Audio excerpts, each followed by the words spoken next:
Bem-vindo, meu ser! Eu espero que você esteja muito bem aí desse lado. Chegamos na aula de teste sobre genética.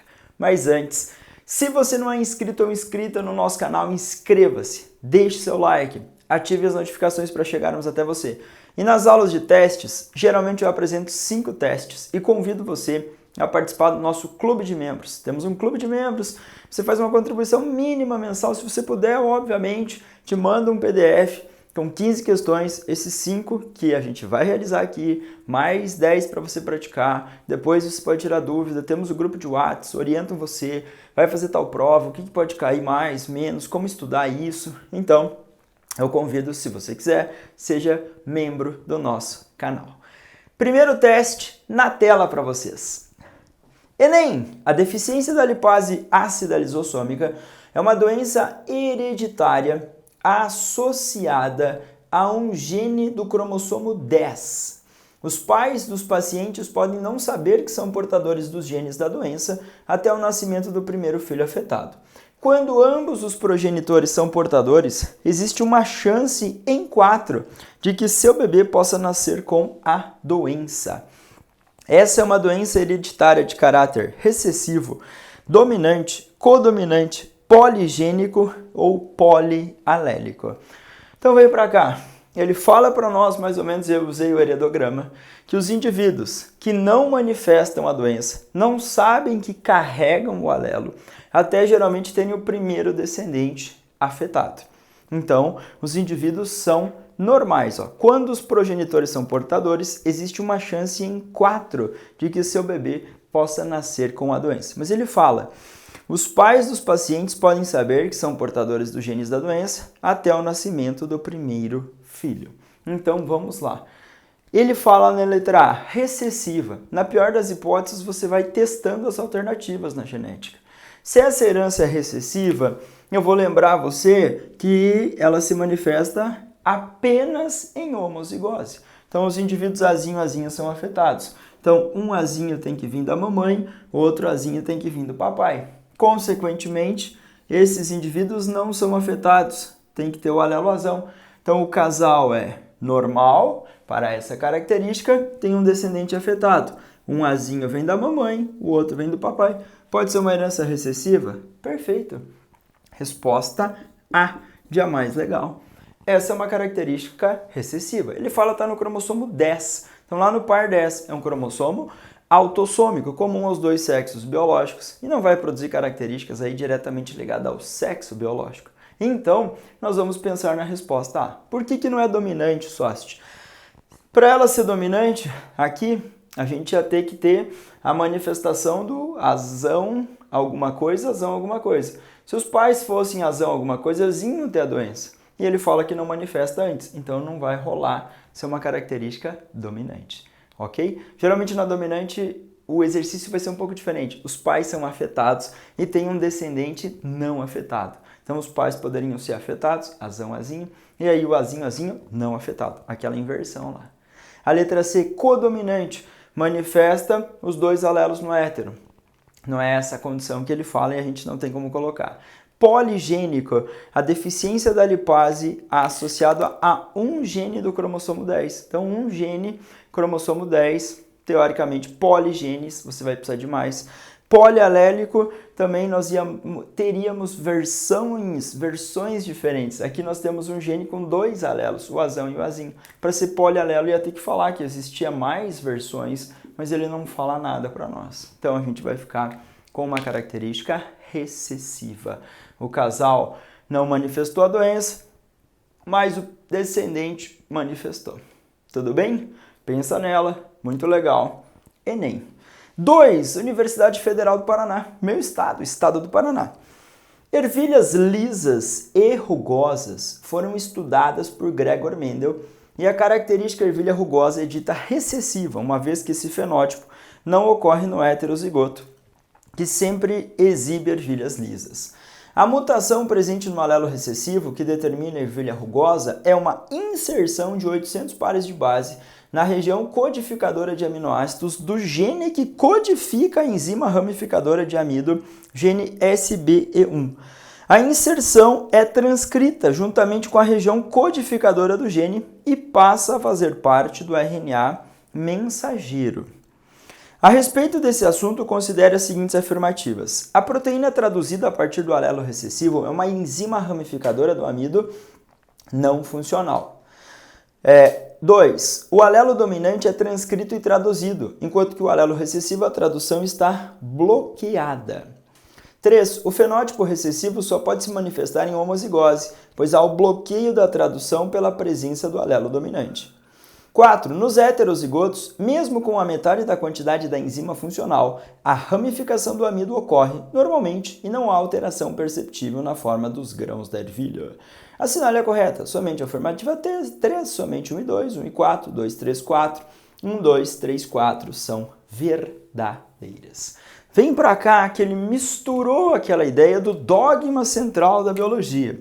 Qual é o dogma central da biologia? O DNA serve de modelo para a produção do RNA, que vai produzir uma proteína barra enzima. Muito bem.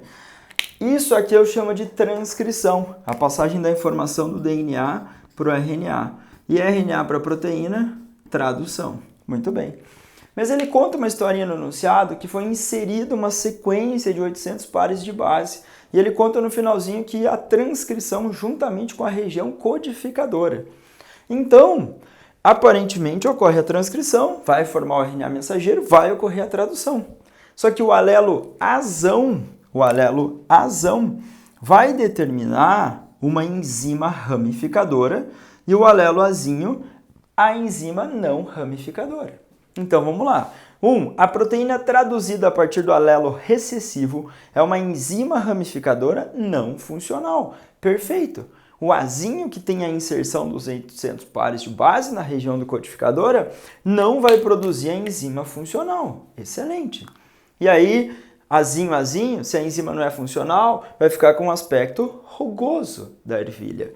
A 2. O alelo recessivo, a tradução é bloqueada? Não. Ele é traduzido, só que é um alelo que vai traduzir uma proteína barra enzima não funcional, não ramificadora. C. O alelo dominante bloqueia a tradução? Nada a ver na 3, não tem esse bloqueio. A gente vai ver que ocorre a tradução tanto do alelo azão quanto do alelo azinho, transcrição e tradução. Só que o azão determina uma enzima funcional e o azinho uma enzima não funcional. No item 4, deixa eu voltar. Nos hétero, mesmo com a metade da quantidade da enzima funcional, hétero, aqui o azão determina, eu vou escrever, enzima funcional, ok? Lembra que basta uma versão do alelo. Se a enzima é funcional, vai ocorrer a ramificação normal e aí fica liso. Aqui a enzima não funcional, enzima não funcional. Para ficar bem claro que ela não é não funcional. Tá aí. Quando nós olhamos para a enzima não funcional é aquela que não faz a ramificação adequada. Beleza? Então a gente vai ter esse pensamento e esse item 1 e esse item 4 são verdadeiros. Nas afirmativas, C de casa, somente 1 e 3. Então aí a Federal pegou a ideia das gerações mendelianas e colocou a genética molecular para você numa primeira fase, ok? Questão de número 3, FUVEST, Fundação Vestibular para entrar na USP. O heredograma a seguir mostra o aparecimento da AME, atrofia muscular espinhal, em um menino, filho de um casal de primos. Então, homem sem AME, mulher sem AME, menino com AME. A AME é uma doença autossômica recessiva rara, muitas vezes fatal na primeira infância, provocada pela morte de neurônios motores. Uma das causas é uma mutação no gene SMN1, a frequência é de 2% na população sem AME. 1 em cada 50 pessoas tem um alelo mutante. Considerando os genótipos prováveis da mulher 2 e que não há relação de parentesco com o seu parceiro, a probabilidade de uma criança deste casal ser portadora da AME é 1 em... Vamos lá. Ele fala no enunciado que a herança é recessiva. Então a gente já coloca o azinho e o azinho aqui. Tem que pensar que um vem daqui, mamãe, outro daqui, papai. E aí, sócio? Azão, azinho, azão, azinho. Então, esse é o genótipo desses primos. Casamento entre eles, ou cruzamento deles, e aí a geração de descendentes. Esse aqui, essa é uma mulher, azão, alguma coisa. Agora, quem está dando origem a ela? O casal é azão, azinho, azão, azinho. Se eu cruzar, pode nascer azão, azão, azão, azinho, azão, azinho e azinho, azinho. Então, eu coloquei aqui 2/3 a chance de ela ser azão, azinho. Você falou, por que 2/3? Ela não é afetada. Então, o meu espaço amostral são essas 3 possibilidades, porque ela é normal para essa característica ou não afetada pela característica. E aí, sócio, azão, azinho. 2 chances em 3 dela ser heterozigótica, tá bom? Agora, 1 em 50 a chance do parceiro, que também não tem a doença, carregar o alelo, tá bom? Se cruzar, a chance de nascer um descendente afetado, 1 em 4. Se eu cruzar azão, azinho com azão, azinho, vai ficar azão, azão, azão, azinho, azão, azinho e azinho, azinho. Então, você vai ter que pegar tudo isso e colocar na resposta. 2/3 a chance dela ser heterozigótica, porque a gente desconsiderou o fato dela ser afetada. Então, o nosso espaço amostral é entre os não afetados. 2 em 3 a chance dela carregar o alelo azinho. Casou com um indivíduo ou cruzou com um indivíduo que não tem, vezes 1/50. Agora, cruzamento deles, a chance dos alelos se encontrar é 1 em 4, vezes 1/4. Isso dá 3 vezes 2/600. Isso é a mesma coisa, 2, 3, 150 vezes 4, 600. 1/300. Adoro você, FUVEST. Deixa eu ver nas minhas alternativas aqui. A questão 1/300. D de dado. Quando você vai ter que fazer esses cálculos legais. Então, recapitulando. Azão, azinho. 2/3. Porque eu cruzei aqui. Não é afetada. Então, esse aqui é o meu espaço amostral. Desconsiderei essa. 1/50. Esse indivíduo aqui não é da família, não tem nenhuma relação, a chance dele carregar o alelo. Cruzando eles, pode nascer esse ou esse. Eles querem afetado. Então, por isso que eu coloquei 1/4 aqui. 2/600, 1/300. Resposta C de casa. Tá bom? Questão de número 4 na tela para você. Também em São Paulo, só que agora é Unicamp. Cientistas desvendaram o mecanismo causador da síndrome de Pitt-Hopkins, uma disfunção neuropsiquiátrica que tem característica do transtorno do espectro autista. A síndrome de Pitt-Hopkins tem como origem uma mutação no gene TCF4, que causa déficit cognitivo, atraso motor profundo, ausência de fala funcional e anormalidades respiratórias. O genoma humano tem 2 cópias de cada gene. A síndrome de Pitt-Hopkins ocorre quando uma das cópias do TCF4 não funciona. Os cientistas buscam alternativas para inserir uma terceira cópia ou fazer com que a cópia funcional expresse mais proteína para compensar a cópia defeituosa. Considerando as informações apresentadas e seus conhecimentos, é correto afirmar que a síndrome é causada em heterozigose, quando um dos alelos não produz proteína funcional devido às alterações de bases nitrogenadas que modificam a proteína traduzida, homozigose, quando os 2 alelos não produzem a proteína, hétero, como uma das cromátides não produz a proteína, homo, quando uma das cromátides do gene não produz a proteína. Então vem para cá. No texto, ele fala uma das cópias. Então, se eu pensar em uma das cópias, eu posso pensar em azão, azinho. Então, uma das cópias não funcional já é suficiente para não produzir a resposta adequada. Se não produziu a resposta adequada, a gente vai pensar na resposta letra A de a mais bonita na Unicamp. Letra A nos fala heterozigose, quando um dos alelos não produz a proteína funcional devido a alterações de bases que codificam Então, a alteração de base que ele fala é a mutação. Então, você deveria ter as duas versões do alelo funcional. Não tendo uma versão funcional, uma funcional e a outra não funcional, faz com que o indivíduo seja heterozigoto. Então, você tem uma versão em heterozigose. Quando ele fala em cromátide, a cromátide é essa metadinha aqui de um cromossomo duplicado, ok? Os genes estão aqui, então se aqui tem um azão, aqui vai ter a cópia do azão.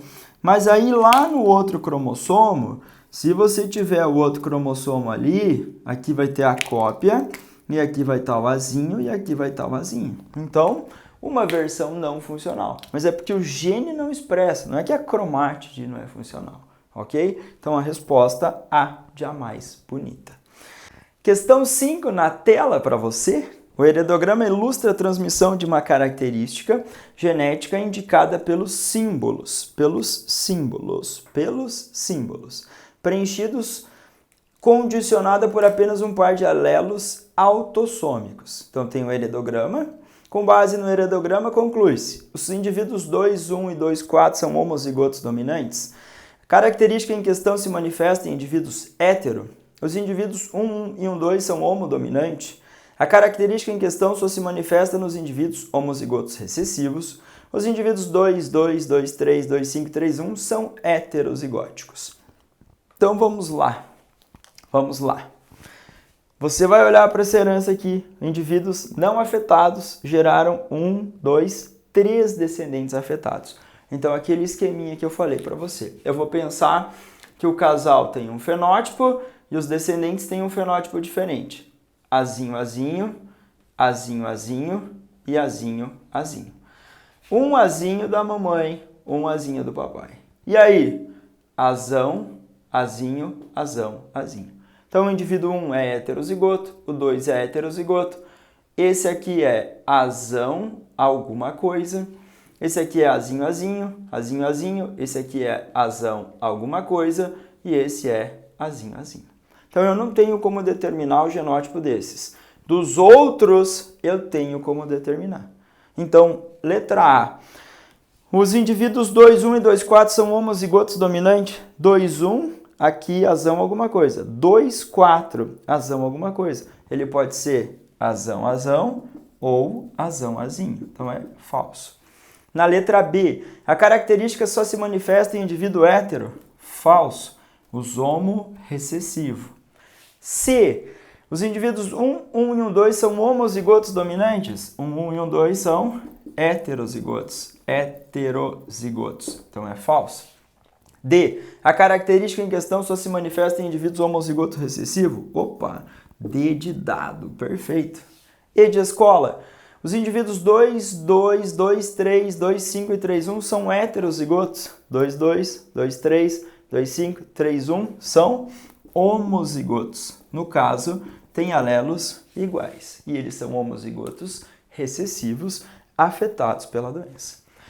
Fiz 5 questões com você e essas 5 questões nós tínhamos heredograma, nós temos uma junção da genética mendeliana com transcrição e tradução, heredograma com probabilidade, e aqui heredograma para dizer se é homo ou heterozigose. Então eu tentei fazer um pouco de cada para melhor ensinar você a brilhar em genética. Se não é inscrito ou inscrita no nosso canal, inscreva-se, deixe seu like, ative as notificações para o mais rápido chegar a você, assista a nossas próximas aulas para mandar sempre bem em biologia. Um abraço para todos vocês, seres.